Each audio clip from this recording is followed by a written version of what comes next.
Queridas e queridos, sejam bem-vindos mais uma vez ao canal aqui do professor Bruno Garcia Redondo. Se inscrevam no canal e cliquem em curtir. Tema da aula de hoje, critério absoluto e relativo de fixação de competência, vulgarmente conhecido como competência absoluta e competência relativa. Aqui a gente tem que analisar basicamente o que é um critério de fixação de competência por um critério absoluto e que é relativo. Em outro vídeo, nós vimos que a competência pode ser fixada por critérios, e vimos critério objetivo, critério funcional e critério territorial, ok. Mas desses três critérios, objetivo, funcional e territorial, alguns deles são típicos de competência absoluta e outros são característicos de competência relativa. Agora a gente pega um outro critério classificatório. Desses três, o que é absoluto e o que é relativo? E qual é a consequência disso? Quando a gente vê uma norma que seja um critério absoluto, é uma norma mais importante, cuja violação traz umas consequências às vezes mais graves. Se for fixação de competência por um critério relativo, as regras são um pouco mais brandas, não há tanto problema assim, o erro não é tão grave. Então a gente tem que saber quando o processo tramita em um juízo incompetente, nós temos que saber se aquela incompetência do juízo ela é a mais branda, é incompetência relativa, ou se pelo contrário a incompetência do juízo é mais grave, incompetência absoluta. Então quando tramita na vara errada, você tem que saber qual é a consequência. Aí você tem que saber o grau do defeito, se ele é mais leve ou ele é mais grave. E saber se é mais leve ou mais grave é exatamente saber se a incompetência do órgão do juízo é relativa ou absoluta. E para você saber se a incompetência é relativa ou absoluta, você tem que saber que tipo de norma que foi violada. Você tem que saber se a norma de competência que foi violada era fixada por um critério absoluto ou era fixada por um critério relativo de fixação de competência. E é isso, a doutrina e a prática forense resumem como competência absoluta e competência relativa, que é o tema agora do nosso estudo. Vamos lá, critério absoluto de fixação de competência. É quando a norma de competência é fixada para proteger primordialmente interesse público. Então são fixações de competência para proteger primordialmente interesses públicos. O interesse da sociedade, o interesse do Estado lato sensu, interesse às vezes financeiro do Estado mesmo, questões econômicas, questões de recursos humanos, o interesse mais público do que privado das partes ali na fixação da competência. O que são critérios absolutos? Primeiro, o critério em razão da natureza da causa, em razão da matéria, né? Natureza em razão da matéria. E segundo critério absoluto de fixação de competência, critério funcional. Então a gente viu aquele funcional no mesmo processo, em processos distintos. Então, em razão da matéria, objeto, critério funcional e critério funcional como segundo, causas de competência absoluta. Violação ao critério absoluto gera incompetência absoluta. E daqui a pouquinho eu falo da consequência da incompetência absoluta. Segundo critério de fixação de competência, chamado critério relativo. Critério relativo, a norma de competência ela busca mais proteger o interesse particular. E quais são os exemplos de critérios relativos de fixação de competência? A gente tem, por exemplo, competência em razão do valor da causa. O valor da causa era aquele critério objetivo em relação do valor da causa. E o critério territorial. Então, o critério em relação ao valor da causa ou um juízo fixado a sua competência em razão de critério territorial, a gente tem aí critérios chamados relativos de fixação de competência. Em relação ao critério territorial, que normalmente é relativo, a gente tem exceções ao critério territorial como sendo relativo. Raros critérios territoriais são absolutos. E eu vou trazer todos eles quais são aqui. Em primeiro lugar, lembrem que a gente já estudou o artigo 47, que fala foro do local da coisa. Em ação que debata direito real sobre imóveis, a gente tem aquelas exceções da parte final do parágrafo 1º e parágrafo 2º. Parte final do parágrafo 1º do 47 e o parágrafo 2º falam em possessórias sobre imóveis e ações que debatam determinados direitos reais. Propriedade, a gente viu lá, questão de divisão e demarcação de terras e assim vai. Enunciação de obra nova. Então, quando forem esses direitos específicos do parágrafo 1º e 2º, só cabe o juízo do local do imóvel, lembre? E esse é considerado um critério territorial absoluto. Além disso, competência para ação coletiva se considera um territorial absoluto. Juizados especiais cíveis, os critérios de competência lá da 9.099 de 95 e das outras duas leis que falam de juizados de fazenda pública, são considerados critérios territoriais, porém absolutos. E fóruns regionais. Fóruns, não confunda fórum com foro. Fórum é o nome do prédio da Justiça, prédio de instalação física e móvel da Justiça, né? O prédio da Justiça Estadual, o prédio da Justiça Federal. O fórum regional, quando você tem dentro de uma região de uma cidade, divisão por bairros, por exemplo, você passa a ter fórum central principal e fóruns regionais. Pegando um exemplo de gravação aqui no Rio de Janeiro, Justiça Estadual, fórum central é o que fica lá perto da Praça 15, na Avenida Presidente Antônio Carlos, no centro do Rio de Janeiro. Mas você tem fóruns regionais. Você tem fórum regional, por exemplo, na Ilha do Governador. Você tem fórum regional na Barra da Tijuca. Eles têm fóruns regionais em determinados bairros da cidade do Rio de Janeiro. Onde houver um fórum regional, justifica o interesse público de gasto de dinheiro, criar o imóvel, reformar o prédio, colocar juízes ali, servidores. Você tem um gasto público que justifica você descentralizar. E quando você descentraliza, você para poder honrar aquele dinheiro e recursos humanos investidos, o interesse público na questão, passa a ver um interesse maior do que o das partes. Então, se existe um fórum regional, por exemplo, atendendo por bairro, você passa a ter um critério de competência territorial que envolve muito interesse público, então passa a ser critério absoluto. Então vamos recapitular. Critério absoluto, fixação de competência em razão da matéria e funcional. Vou dar um exemplo. Fixação em resolução da matéria, absoluto. Vara civil. Se um processo tem que tramitar numa vara civil e você erra na vara em relação à matéria, entra numa vara de família ou entra numa vara penal, você está errando em um critério sobre matéria. Você está errando numa incompetência mais grave. É uma incompetência absoluta. Critério aqui funcional. Eu dei exemplos aqui, por exemplo, você entra com recurso para o órgão errado. Competência funcional, você tem carta precatória para outro juízo, mas manda carta precatória para um juízo errado. Você tem aquela questão da competência funcional de processos que tem que tramitar dois processos diferentes no mesmo juízo, né? A execução de título extrajudicial e os embargos, a defesa. E erradamente não se entra com a defesa no juízo onde corre a execução. Você não entra com os embargos onde corre a execução, você entra em outro juízo. Está se entrando num juízo errado, incompetente, mas incompetente mais grave, num juízo absolutamente incompetente. Agora, os outros erros sobre competência, critério relativo de competência, são erros menos graves. Eu falei em razão do valor da causa. Primeira vara, causas até R$10.000. A segunda vara, causas de 10.001 até R$1 milhão. Foi o meu exemplo do outro vídeo. Você errar na vara nesse aspecto, quando a competência dela é em razão do valor da causa, o valor da causa é critério relativo de fixação de competência. Então você está errando menos, você está com um erro mais leve se você entrar na vara errada. Então seria uma vara cuja incompetência seria meramente relativa. E se você erra no critério territorial, mencionei que a regra geral do critério territorial é ser relativo. Artigo 46, for o domicílio do réu, ainda que seja importante processar o réu no domicílio dele, é mais para interesse do réu, interesse particular. Então a regra geral é ser o domicílio do réu, por exemplo, cidade do Rio de Janeiro, no réu que mora aqui. Mas vai que o sujeito erra e entra, por exemplo, lá em Florianópolis. Então o réu mora no Rio de Janeiro, mas o autor erra, ou de propósito, por estratégia, ou erra mesmo. Em vez de processar o réu no Rio de Janeiro, processa o réu em Florianópolis. Ele está violando que tipo de competência? A do artigo 46. E a do artigo 46 é territorial. E a territorial, como já é a regra geral, é competência meramente relativa. Então, é uma incompetência meramente relativa do juízo de Florianópolis processar uma causa que deveria correr no Rio de Janeiro. E logo no final desse vídeo a gente vai ver qual é a diferença e a consequência prática de a incompetência ser relativa ou absoluta. Eu terminei ainda há pouco falando que poucas territoriais são absolutas. Eu trouxe exemplo do Fórum Regional. Se a causa deveria tramitar no Fórum Regional da Barra da Tijuca e erradamente sujeito na primeira vara civil da Barra da Tijuca, e o sujeito erradamente entra na primeira vara civil do Fórum Central, esse erro é grave, porque aqui é uma rara hipótese de competência territorial absoluta, Fórum Regional. Então, tramitar na primeira vara civil do Fórum Central, quando deveria correr na primeira vara civil do Fórum Regional, aqui é um vício grave, curiosamente mais grave do que Rio de Janeiro versus Florianópolis. Rio de Janeiro versus Florianópolis meramente territorial, mas o Fórum Regional é critério absoluto de competência para a doutrina e para a jurisprudência. Erro mais grave, incompetência absoluta do juízo do fórum errado. A partir daqui, a gente tem a seguinte situação. Violou a regra de competência absoluta, juízo absolutamente incompetente. Violou a regra de competência relativa, o juízo errado é meramente relativamente incompetente.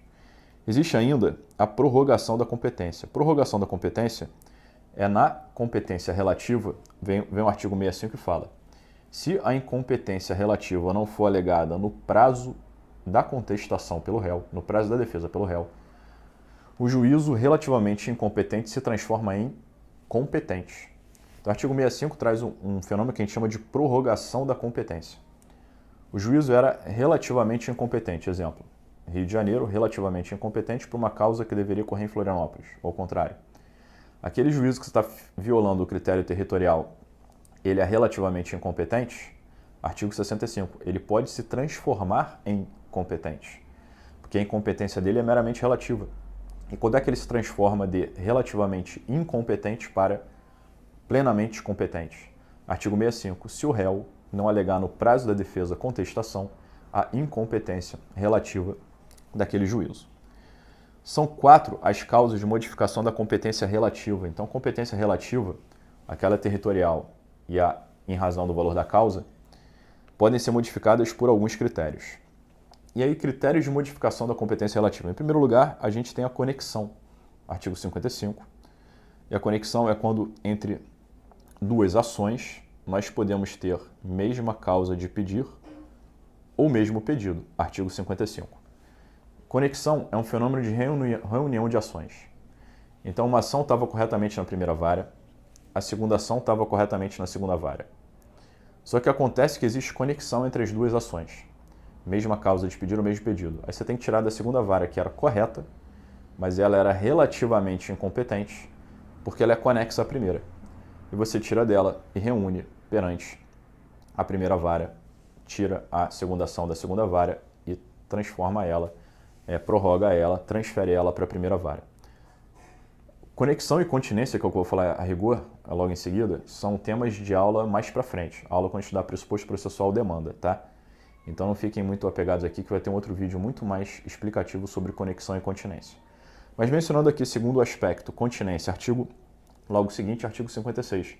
A continência entre duas ações que tramitem em varas diferentes, quando entre elas houver mesma causa de pedir, mesmo pedido e mesmas partes, mesma causa de pedir e pedido de uma for mais amplo do que o da outra. Então, mesmas partes, mesma causa de pedir e um pedido, um mais amplo que o outro. Continência, processos tramitavam em varas diferentes, o processo posterior é remetido para a vara anterior para que tramitem conjuntamente. Então, primeira causa de modificação de competência relativa, por exemplo, a territorial, nós temos conexão. Segunda causa de modificação da competência relativa, continência. Conexão à primeira, continência à segunda. Terceira causa de modificação da competência relativa, risco de decisões contraditórias. Artigo 55, parágrafo 3º. Mesmo que entre duas ações em varas diferentes não exista conexão nem continência, mas exista risco de decisões contraditórias, não tem mesma causa de pedir nem mesmo pedido, mas há um risco de decisões contraditórias, logicamente incompatíveis ou faticamente incompatíveis, o processo da segunda vara pode ser transferido, remetido para a primeira vara. É um terceiro critério de modificação de competência. Pensa, um processo 1 no Rio de Janeiro, o processo 2 em São Paulo. Competência territorial. Relativa por isso pode ser modificada. Você pode tirar o processo de São Paulo, que é posterior segundo, para transferi-lo para o Rio de Janeiro, para correr junto e na mesma vara da primeira ação. Então, o terceiro critério de modificação de competência relativa é esse risco de decisões contraditórias. Quarto critério de modificação de competência relativa é a vontade das partes, mencionado já em outro vídeo, artigo 63, chamado de foro de eleição ou cláusula de eleição de foro. Negócio jurídico, processual típico de eleição de foro. Vontade das partes modifica competência territorial relativa. A competência territorial seria, por exemplo, artigo 46, foro do domicílio do réu. Réu mora no Rio de Janeiro e, por algum motivo, a pessoa quer a cidade de Pernambuco. E aí colocam lá no contrato que não seria foro do domicílio do réu, quem quer que fosse o réu, contratante 1 ou contratante 2, mas preferem, por exemplo, a cidade de Pernambuco. E aí vão lá, foro de eleição modifica a competência territorial relativa.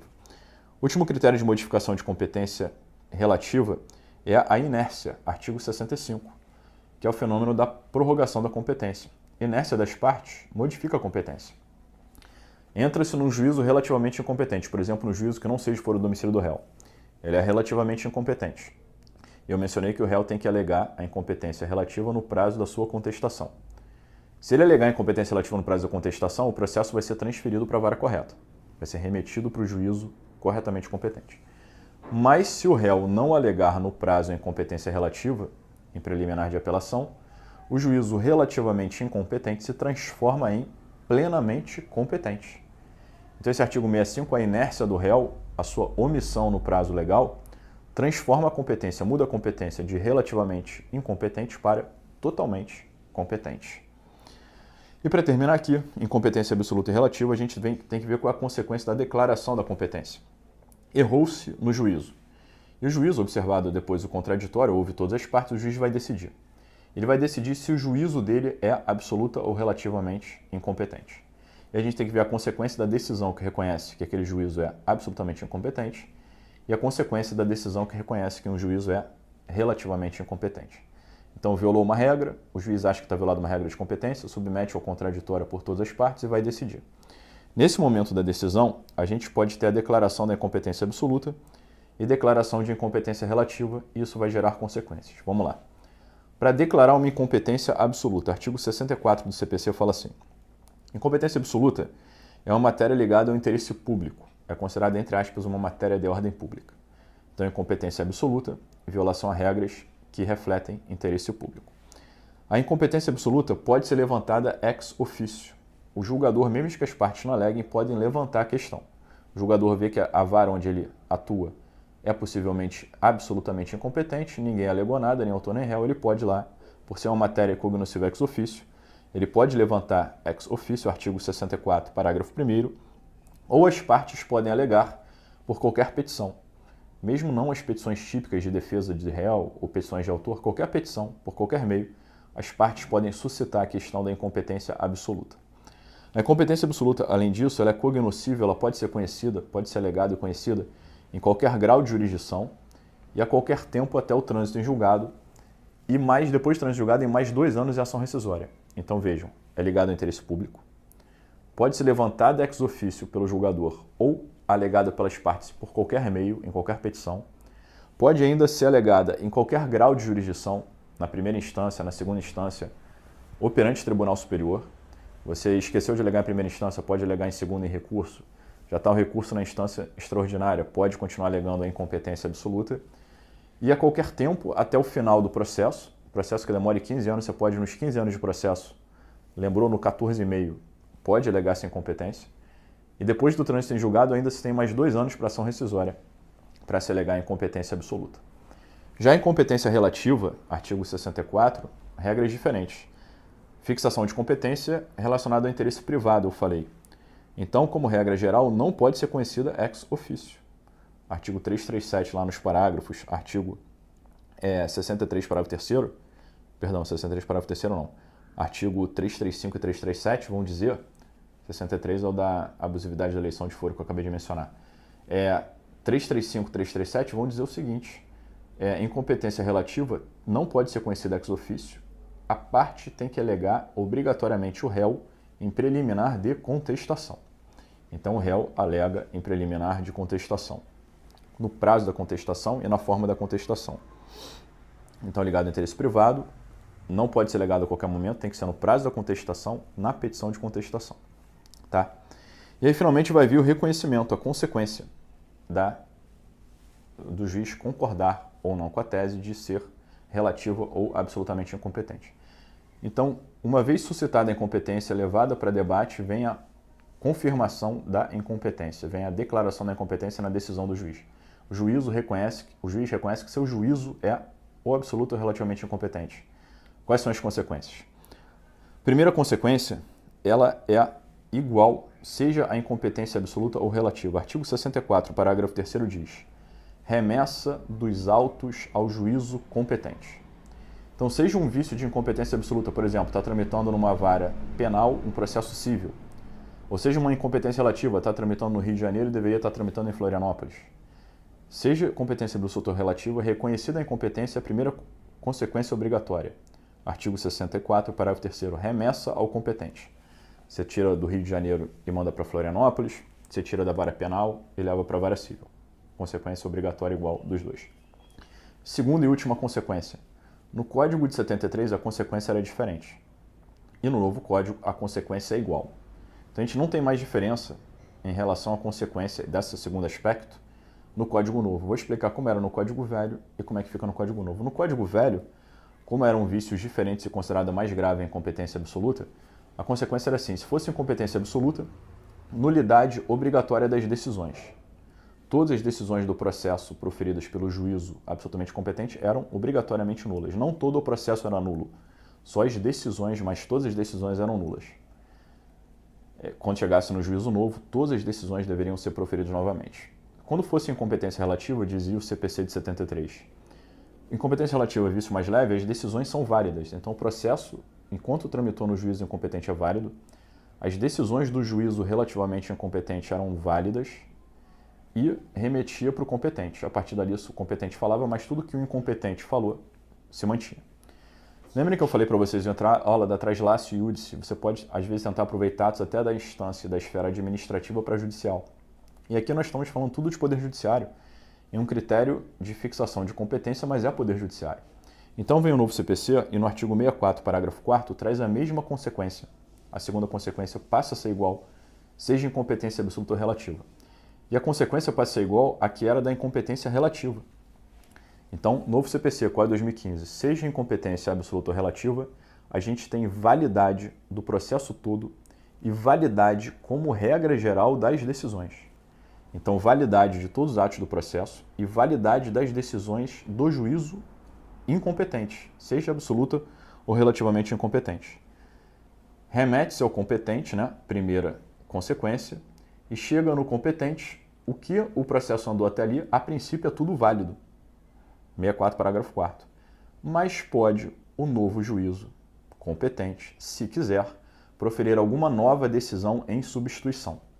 Então, a princípio, as decisões, os atos são válidos, as decisões são válidas, fosse o juízo absoluto ou relativamente competente, remete para o novo, e aí no novo ele avalia se continua tudo válido ou se ele quer proferir alguma decisão substituindo uma anterior.